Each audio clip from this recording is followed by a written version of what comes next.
Thomas Rodriguez had been manning the lobby desk of the Davis office building for exactly 92 days. He'd counted. Long enough to recognize the difference between a client with a complaint and someone who wanted to rip the marble countertop off its hinges with their bare hands. The lichen woman storming toward him fell squarely into the latter category. Her white fur bristled with barely contained fury, her golden eyes locked onto him like crosshairs. The click of her claws against the polished floor sounded less like footsteps and more like a countdown to disaster. The receptionist's throat went dry. "Can I help you?" Thomas managed to say, forcing his voice steady despite the lichen's looming presence. His fingers twitched toward the silent alarm under the desk. Old habits died hard. "Where is he?" The woman snarled, her breath hot enough to fog the polished marble between them. Thomas blinked. "Where is who?" She growled, low and visceral, as she dug a crumpled note from the pocket of her trench coat. The motion made Thomas realize she looked straight out of a noir film. Fedora tilted just so, the sharp lines of her coat framing a silhouette that belonged more to a 1930s detective than a modern-day predator. "Whoever runs, hang on, gotta check how you pronounce this, at SSV Ain Jalut, some YouTube channel. My sources say his office is in this building." Her golden eyes flicked back up, narrowing. "And that dweeb's been using me for his stories more than once without asking." Thomas had a sinking feeling he knew what was coming next, but protocol demanded he ask anyway. "So?" She leaned in, her muzzle inches from his face. "So I'm going to hunt him down," she whispered, the words vibrating with promise, "and tear him asunder." Her fist slammed into the desk hard enough to crack the veneer. Thomas didn't flinch, thanks to 12 years of military police training, but his coffee cup definitely did. Thomas Rodriguez didn't even blink when her claws dug grooves into his desk. Good. At least someone in this wretched building had spine. His fingers danced across a dusty ledger, real paper, how quaint, before tapping an entry with deliberate slowness. 13th floor, room 13.13. A dry chuckle escaped him. Cheapest office in the building, superstitions make for good discounts. Her lips peeled back in a grin far too wide for human comfort. Perfect. The elevator ride gave her exactly 43 seconds to imagine all the ways she'd dismantle this little plagiarist. The doors slid open to reveal a hallway that smelled of mildew and cheap toner. Room 13 door was slightly ajar, not unusual for humans who feared ghosts more than copyright lawsuits. She kicked it open with enough force to splinter the frame. Inside, a recording studio's foam-padded walls absorbed her snarl. Equipment worth less than her shoes littered the space. Behind a rickety desk, an elderly woman in a cardigan trembled like a leaf in a hurricane. Amara's nostrils flared, no lichen scent, just old perfume and desperation. "Where is he?" The words came out half-growl, vibrating the cheap microphone stands. The secretary's withered hands shot up in surrender. "L lunch, cafe down the block, back in," a wheezing cough, 30 minutes. Amara's claws retracted with an audible snick. She plucked a framed photo off the desk, some scrawny human with glasses, and licked her teeth. "Tell him his lawyer's here." The moment the lichen's elevator doors closed, Thomas exhaled hard enough to fog his monitor. He was halfway through wiping the claw marks from his desk when the lobby doors burst open again, this time with enough force to rattle the security cameras. The orc cop didn't so much walk in as she did invade, her polished boots cracking the tile with each stomp. Her uniform strained against biceps thicker than Thomas' thigh, and the badge on her chest gleamed with the same lethal sheen as her tusks. She didn't ask. She demanded, "At SSV Ain Jalut, office, now." Her fist hit the desk with the subtlety of a sledgehammer, sending Thomas' cracked coffee cup skittering into oblivion. Thomas sighed, rubbing his temples. 13th floor, room 13.13. He jerked a thumb toward the elevator, already dreading the repair bills. "But you'll have." The orc was already gone, leaving only the scent of gun oil and righteous fury in her wake. Have to deal with the lichen lawyer first, he finished to an empty lobby. The silent alarm button winked at him mockingly. He resisted the urge to press it. Barely. The elevator doors hadn't even finished opening before Zara Greenscale barreled through them like a siege engine. Her boots left scuff marks on the cheap carpet as she stormed down the hall, nostrils flaring at the scent of splintered wood and lichen musk. The door to 13. 13 hung crooked on its hinges. Someone had clearly made an entrance. She kicked it wider just in time to see the elderly secretary flinch and a white-furred lichen woman lick her fangs over a photo frame. The orc's emerald green knuckles cracked as she clenched her fists. "I'm Zara Greenscale," she announced, voice like gravel in a steel drum, "and I'm here to snap that twig of a human in half." The secretary's wrinkled hands fluttered like panicked birds. "He's at the cafe down." "I know where he eats." Zara's roar shook dust from the ceiling tiles. The lichen Amara, if memory served, merely arched an eyebrow as the old woman whimpered. The orc loomed over the desk, her shadow swallowing the trembling secretary whole. "That little worm used my story, my face, without asking." Each word landed like a hammer strike. She snatched the photo frame from Amara's claws and crushed it in her palm, glass shards tinkling to the floor. "Which means I get to break him first." Amara's tail twitched. "Try me." Their combined glares made the secretary's chair scoot backward on its own. Thomas Rodriguez was just starting to relax. Or at least, as much as one could relax with fresh claw marks embedded in their desk, when the lobby doors exploded inward for the third time that hour. The Zaver female moved like liquid vengeance, her crimson scales catching the fluorescence in a way that made the whole lobby look bathed in blood. "She didn't ask," she declared, "reducing me to a poker chip." Her forked tongue flicked out, tasting the air between them. "I'll make him pay for that." Thomas didn't even bother standing this time.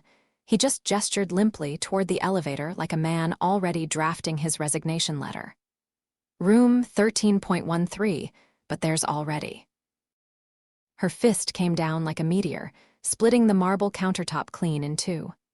Thomas watched his stapler bounce into the abyss between the cracks. "An orc and a lichen there," he finished to the sound of shattering glass as she shoulder-checked the elevator doors on her way in. The building's intercom crackled to life with the super's voice. "Rodriguez, what in Christ's name is happening down there?" Thomas stared at the ruins of his workstation. "You ever see that meme with the popcorn?" The elevator doors barely had time to slide open before Barra Raggle erupted into the hallway, her crimson-scaled hands flexing like she was already picturing them wrapped around a certain human's throat. The scent of ozone clung to her species' version of adrenaline, as she stormed toward room 13, her heels cracking the cheap linoleum with each step. The sight of the splintered door barely registered. Neither did the orc cop's biceps or the lichen's trench coat, both of whom turned as she blew past them like a hurricane in stilettos.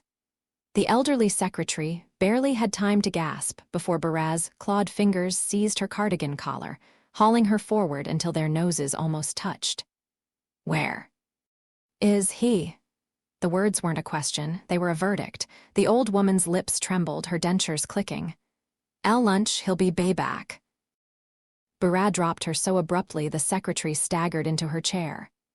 "That bastard," she hissed, her forked tongue flicking between razor-sharp teeth, "thinks he can bet me, like some chip." Her laugh was jagged enough to draw blood. "First dibs are mine." The secretary didn't wait for the rest of the sentence. Her purse hit the floor with a clatter as she bolted for the elevator, her orthopedic shoes squeaking on the tiles. Thomas Rodriguez was knee-deep in paperwork when the elevator dinged. He barely had time to glance up before Marguerite, the building's secretary since Nixon was in office, stormed out like a woman possessed. Her orthopedic shoes squeaked against the tile as she flung her laminated badge at his face with the precision of a major league pitcher. "I quit," she shrieked, her voice cracking with decades of pent-up rage. The badge bounced off Thomas' forehead and landed in the wreckage of his stapler. I hope those ladies reduce him to bite-sized chunks. And just like that, she was gone, her cardigan flapping behind her like the world's angriest ghost. Thomas rubbed his forehead and stared at the empty elevator. The silence lasted exactly 3 seconds before the intercom crackled again. "Rodriguez, I swear to God." Thomas picked up Marguerite's badge and tossed it onto the growing pile of casualties. "Yeah," he muttered, "me too." Claws flexing, Amara paced room 13 like a caged beast. 10 steps toward the shattered door, 10 steps back to the dented filing cabinet. The scent of cheap toner and human sweat clung to the air, but beneath it, cowardice. She could taste it. Her ears twitched at the creak of the door. A scrawny human, too young, wrong, peeked in like a rabbit testing a wolf den. You know he's not coming back, right?" Amara's growl rattled the foam-padded walls. The kid flinched but pointed to a black square above the doorframe. "Camera doorbell, live streams to his phone." A nervous chuckle escaped him. "Dude took one look at you three and yeeted." Her claws sank into the desk. The wood groaned. Zara's tusks gleamed in the flickering fluorescent light. "Track his car." Baraz's scales shimmered crimson as she cracked her knuckles. "Or his credit cards." Amara exhaled through her fangs, slow, deliberate. Then she moved. The door didn't just open, it exploded off its hinges, sailing down the hallway like a deranged frisbee. "Run, little man," she purred, already sprinting for the stairs. "Run fast." 3 days. 72 hours of dead ends and false leads, the kind of hunt that turned Claws blunt and patience razor-thin. The hotel rooms smelled of takeout boxes and spent rage, Amara's half-eaten burger congealing next to Zara's crushed soda can. Baraz's talons tapping a murderous rhythm against her untouched salad. The glow of a laptop screen painted their scowls in eerie blue, casting long shadows across the cheap wallpaper. "He's ghosting us," Baraz hissed, her crimson scales rippling with barely contained fury. The VPN tracker pinged uselessly, some server farm in Kazakhstan, probably fake. "Like we're spam calls." Zara's fist dented the nightstand. Smartphones ash, cars parked at a train station. Her tusks gleamed. Cowards playing Jason Bourne. Amara's claws flexed. Then click. Her golden eyes snapped to the TV where a rerun of cops played on mute. A perp fled on foot, officers in pursuit. She bared her fangs in a smile that made the room temperature drop. Wrong genre. The remote shattered in her grip. The new marble countertop still smelled of industrial polish when the lobby doors swung open for the 4th time that week. Thomas didn't bother looking up from his crossword. He'd recognize that particular symphony of claws, tusks, and stiletto heels anywhere. Amara's white fur bristled with 3 days' worth of road dust. Zara's knuckles were scabbed from what looked like a disagreement with a brick wall. And Baraz's crimson scales gleamed under the fluorescence like freshly spilled blood. They moved as a unit now, a well-oiled vengeance machine, stomping past his rebuilt desk without so much as a glance. Thomas chewed his pen. The super's threats still rang in his ears. One more incident and you're polishing doorknobs in the basement, but some instincts died harder than others. His fingers twitched toward the silent alarm, then stopped. Let them see the empty office. Let them smell the bleach and fresh paint. Let them rage at the for lease sign plastered over 13.13 bulletproof new door. Thomas smirked and circled 23 across. Schadenfreude. The elevator doors slid shut just as the intercom crackled. "Rodriguez." He hit the button with his elbow. "Already drafting my incident report, sir." The lie tasted sweet. The scent of fresh paint stung Amara's nostrils, chemical and artificial, drowning out any lingering traces of their quarry. Her claws twitched at the sight of the pristine for lease sign, its cheerful font mocking 3 days of wasted fury. Behind her, Zara's knuckles popped like gunfire. "Cleaned out," Baraz hissed, running a talon along the bulletproof doorframe. "Like we were termites." Amara's tail lashed once, sharp, decisive. She turned on her heel, trench coat swirling like a storm cloud. Rodriguez. The name left her muzzle in a growl that promised retribution. Elevator, now. The ride down was silent save for the creak of Zara's duty belt tightening around her fists. Amara watched the floor numbers blink downward, her reflection warped in the polished steel. 12, 11, 10. By floor 7, she was counting the seconds until someone's spine met her claws. The moment those emerald fists seized his collar, Thomas Rodriguez became intimately acquainted with the ceiling tiles and the fact that orc cops didn't bother with Miranda rights. His toes dangled a good 12 inches off the ground, his shirt buttons straining like they were about to pop and join the wreckage of his desk. Zara's breath smelled of gunpowder and spearmint gum. "You know something about that dweeb," she snarled, shaking him like a maraca full of regrets. The veins in her biceps threatened to burst through her uniform sleeves. "Something you're holding back." Thomas sighed, a risky move when your windpipe was currently a speed bag. "He sounds like a male Fran Drescher." Her growl vibrated through his ribcage. "Something useful, Tommy boy." There was a pause, long enough for Thomas to note the lichen's impatient tail swish and Baraz's talons tapping against her thigh. "Now," Zara added, helpfully clarifying the urgency.